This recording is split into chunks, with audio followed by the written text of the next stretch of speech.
Good morning! It's 8 o'clock. Day 3, pupunta kami ng Nara. Baby, kamusta? Excited ka na bang makita yung mga deer? Baby? Hoy? Antok pa po siya. Day 3 na namin guys, hindi pa kami naliligaw. Ang galing ni Daddy. Never pa kaming naligaw sa train station. Daddy, anong sekreto mo? Ala, hindi siya nagsasalita. Focus lang siya sa daan. Andito kami ngayon sa Sakai Suji, sa Nagahoribashi Station, going to Nippon-bashi. Pagdating namin sa Nippon-bashi, lipat kami ng Kintetsu Nara Line. Then, baba na kami ng Nara Station.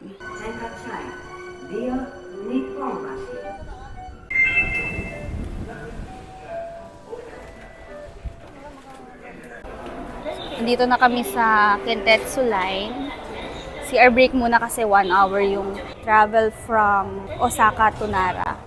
Ang ganda talaga ng mga CR dito. Yung seat, mainit, tapos automatic yung lahat. Yung panglinis, yung flush. May pa-music pa. And pati yung disposal ng trash, automatic din. So, ayan yung situation pag may baby, may carrier na, may stroller pa. Buti na lang madami kami. Ayan. Tulog si baby tuwing nasa train kami. Tulog time niya din naman kasi talaga yung 9 a.m., 8 a.m., 2 o'clock, 3 o'clock ng hapon. Kaya peaceful yung ride namin palagi. Hi, baby! Finally, nandito na kami sa Kintetsu Nara.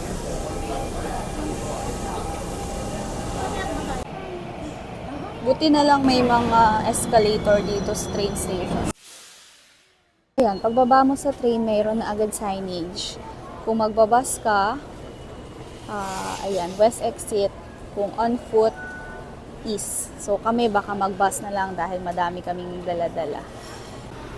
Tulog pa din si baby. Nagulo na yung kanyang bangs. Nagulo na yung kapirasong bangs ng baby. Ayan na, nasa probinsya na tayo. Joke. Ito ay Nara. Paglabas lang ng Nara Station. Tahimik lang din dito sa Nara, parang sa Himeji. May lumapit sa amin na Japanese na lola. Gusto niyang hawakan si baby. Tapos sabi niya, kaway, kaway. Tapos nagsasalita siya ng Japanese. Siyempre, hindi namin maintindihan. Di ngumiti-ngiti lang kami. Sabi namin, English only. Tapos nagsalita pa rin siya ng Japanese. Tapos napakabait niya. Ayun lang yung Nara Station exit. Tapat lang tong bus stop. Tulog pa din ang baby. Ayun na yata. Pinapaupo ko yung kapatid ko dyan. Ayaw niya pang bida-bida naman. Masyadong mataas. Okay naman ah. Ang ganda kaya dyan, no? Kita mo lahat, tapos ang taas mo pa. Uy, sumakay ka na dyan. Lipat ka na. Oo, experience. Sige na. Pang-conductor yan. Pang-conductor. Walang conductor dito. Ito na yung main gate ng Todaiji Temple. Dito kami binaba nung bus. So, mas okay guys siguro kung gusto nyo makasave ng time and ng energy, mag-bus na lang kayo. Kasi medyo malayo din pala siya. Akala namin malapit lang kung lalakarin. Good decision, nag-bus kami.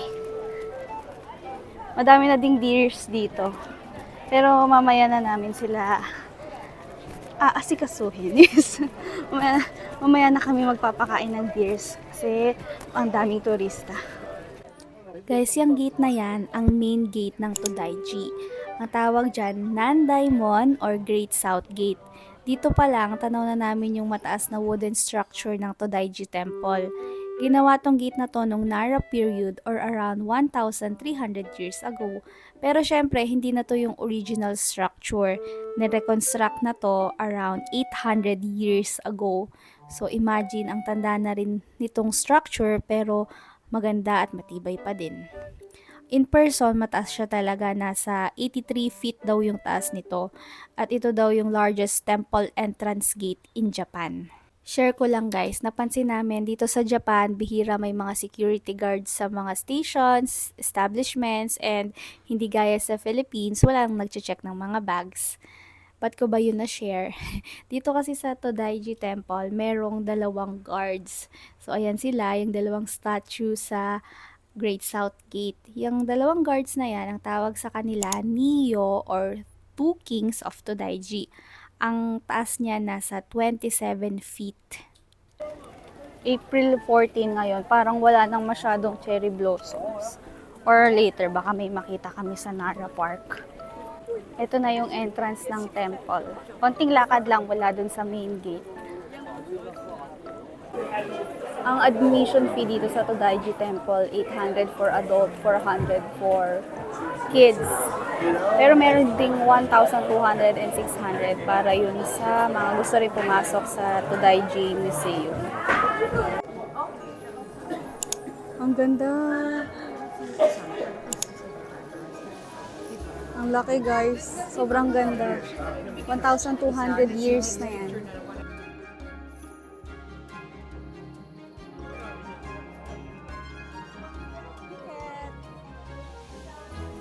Guys, alam nyo ba, itong Nara, naging capital din siya ng Japan. So, kung magsa-search tayo, diba, about this place, ang lalabas yung mga deers, Todaiji Temple. Pero, little did we know na napakalaki pala ng contribution niya sa Japan's history. In fact, around 1,300 years ago, Nara ang first official capital ng Japan. Then, nalipat lang siya sa Kyoto and eventually naging Tokyo. Ang Todaiji pala guys, composed yan ng many halls or structures. Ang pinakasikat lang at ang main hall ay yung Daibutsu-den or Great Buddha Hall. Yung Great Buddha Hall ay ang title holder ng world's largest wooden structure.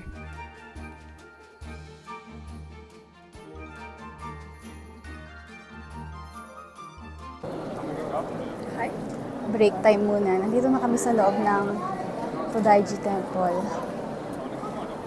Gutom ang baby. Amoy kahoy dito. Ang bango.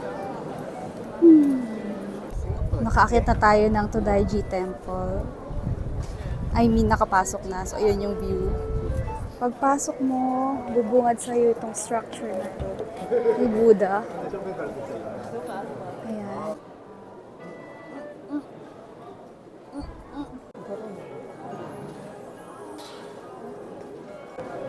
Ikutin lang natin tong temple.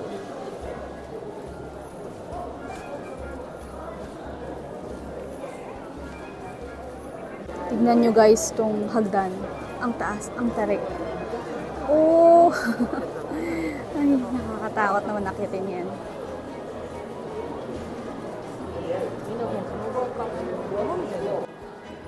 Bait naman ng baby talaga. Sarap kasi ng weather. Ang sarap mag-tingin-tingin kasi ang ganda ng structure. Mas maganda siya sa personal. Luma na pero maintained. Tapos ang lamig pa ng panahon kaya ma-appreciate mo talaga yung beauty ng lugar. Yan, palabas na ulit tayo. Ito na yung Buddha sa harap. Yan siya.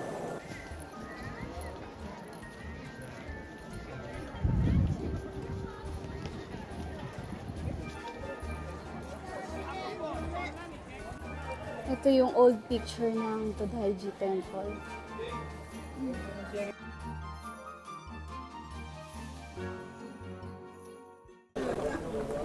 Good girl! 12 o'clock na, masarap pa din maglakad.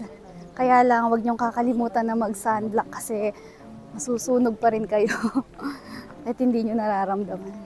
Hello, baby Queenie! Si baby, naka-stroller. Buti na lang nagdala kami ng stroller. Stroller friendly naman dito sa Japan. Kaya lang, kung may stroller kayo, sa mga train station, mahirap hanapin din minsan yung elevator. Kaya mas maganda kung compact yung stroller or pag may mga kasama, may taga-buhat, madali lang. Yan. Sobrang ganda dito guys. Parang modern siya pero nakapaligid ay mga traditional houses. Sobrang ganda. Parang pangmayaman na lugar. Ganda, ang ganda talaga, Pinky. Dahil nilakad na nga lang namin pabalik ng station instead na mag-bus ulit, mas na-appreciate namin yung ganda ng Nara. Mas nakita namin yung traditional houses ng malapitan, yung mga modern buildings, yung ganda ng nature, yung mga deers. Yun, iba yung vibes ng Nara kung i-compare mo sa Osaka and sa Himeji. Pareho naman silang maganda, magkaiba lang ng charm. Akala ko ba tumatawa? Natawa naman si Daddy. Smile ka kay Daddy. Wow, ganda ng smile. Wow! Busog na kasi ako, Mami. Kaya masaya na ako. Opo, ayun o. Nasaan na ba yung Nara Park? Ayun na, Nara National Museum. Okay. Dito sa malapit sa Nara Park may magandang Starbucks. Ang laki.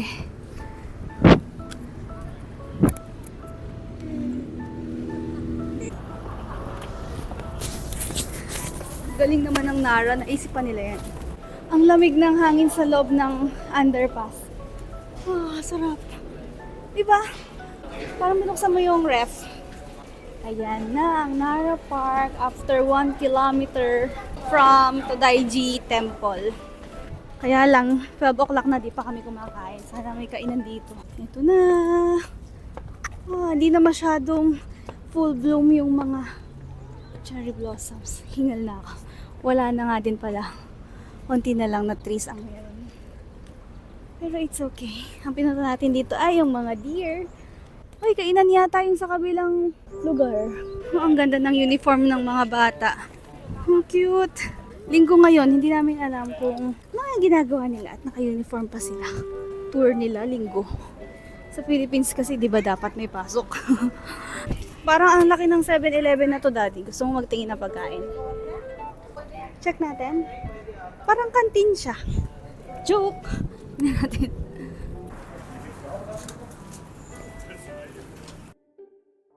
Next sa itinerary namin guys, Nara Park. Kaya lang, inabot na kami ng 12 noon, kaya magla-lunch na lang muna kami. Sakto, nakita namin tong 7-Eleven. Ang laki niya, mukha siyang kantin. Ito na yata yung pinakamalaking 7-Eleven na nakita ko. And after namin kumain dito, balik na kami sa Osaka. Actually guys, okay lang din naman na hindi na kami pumunta ng Nara Park. Akala ko kasi dun lang kami makakakita ng mga deers. But unexpectedly, ang dami palang nagro-roam around dito sa Nara, kaya sulit na din. But of course, kung madami ka namang time and energy, wala kang kasamang baby or mga senior citizens, mas okay kung pupunta ka ng Nara Park and other tourist spots dito sa Nara. Dito kami kumain guys sa 7-Eleven dito sa tapat ng Nara. Parang mini canteen siya. Ayan. Buti na lang.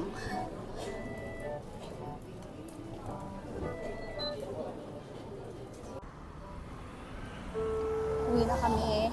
This time naglakad na lang kami pabalik. Papuntang train station. Ito yung mga government offices dito sa Nara. Yan, hanggang doon. Ang ganda. Naglakad na lang kami pabalik sa Kintetsu Line Station. Buti na lang pababa yung daan. Kasi hindi ka mapapagod. Pero kung kaninang papunta pa lang sa Todaiji ay naglakad kami, siguro ang hirap. Parang mini hike. Kaya recommended namin mag-bus na lang kayo papunta. Makakasave pa kayo ng time and energy. Ayan na yung station. Good morning. Ay, Mommy, it's already 12 noon. Oh, so cute. Nahanap niya yung food. Ang dalawa, nagre-relax, oh. Cutie. Yun yung presyohan. Zoom nyo na lang.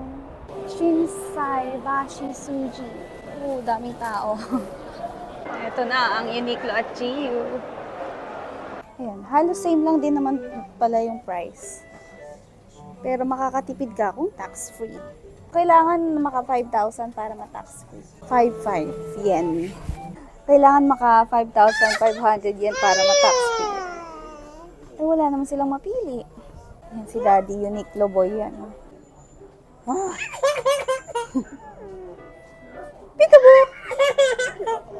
Malinaw. Yes. Pinak na nung cashier yung binili namin. Ichiran na. Tapat ng Ichiran, Yakiniku. Haba ng pila. Dito sa Ichiran, ini-expect namin mahaba yung pila. Walang pila. Amazing. Wala talagang tao, guys. Shinsaibashi branch pala to, guys. Sobrang na-happy kami sa experience namin kasi una, ang iksi lang ng pila. Ini-expect kasi namin na baka maghintay kami ng an hour para lang makakain. Pero dito, konti lang yung tao. Ikalawa, ang dali lang umorder kasi sa kiosk ka lang naman pipili ng mga orders mo. Unlike kapag Japanese yung kukuha ng order, kahit may English menu, nahihirapan pa rin kaming makipag-communicate. Ikatlo, mabilis yung serving, and ikaapat, masarap siya talaga, na-meet yung expectation namin. Masasabi ko na worth it yung pagpunta namin dito. Ito nga pala guys yung timpla na pinili namin. Medyo nakulangan kami sa mild na spicy level, kaya siguro sa susunod ang pipiliin na namin yung medium. And lastly, inaalaw nila yung sharing ng order. Si mama kasi, hindi siya mahilig sa Japanese food. Kaya hindi siya umorder ng sarili niyang ramen, pero pinaupo pa rin siya at binigyan siya ng sariling cubicle. Sa ibang restaurants kasi na nakainan namin dito sa Japan, nire-require nila na at least one order per person. Hindi nga pala ako magaling mag-chopstick, guys. Tapos hawak ko pa si baby, kaya extra hirap kumain ng ramen. Buti na lang nakita ko dun sa wooden kodigo na ang ibinibigay nila sa mga baby ay spoon and fork, kaya nag-request ako nun. Pinakain ko din guys si baby ng Ichiran ramen. Nagustuhan naman niya, masarap para sa baby. At ang verdict namin sa Ichiran ramen, sobrang sarap. 5 PM na pala guys, ito na din yung dinner namin. Then after kumain, uwi na kami ng Airbnb para magpahinga.